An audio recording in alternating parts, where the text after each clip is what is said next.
থেকে আসলে কি চাচাইলা একটু বসেন একটু কথা কই বসেন একটু কথা কই দেখি কি আছে এগুলির মধ্যে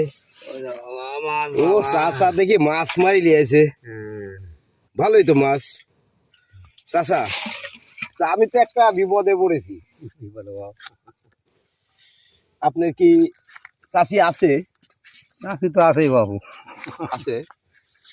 তাইলে ওই পদ্মা সেতুতে একটা লোক লাগবে আপনাকে 1,00,000 টাকা দিবি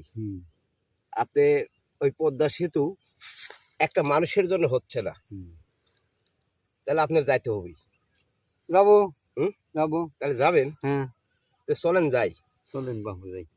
ধরেন আপনার খাওয়ার লোক নাই আর কয়দিনই বাঁচবেন হ্যাঁ মরাই তো লাগবে আপনাকে ধরেন লিদা মারি দেবো ভালোই হবে বাবু হ্যাঁ? তাহলে খাটার হাত তো মাঝি যাবেন বাবু হ্যাঁ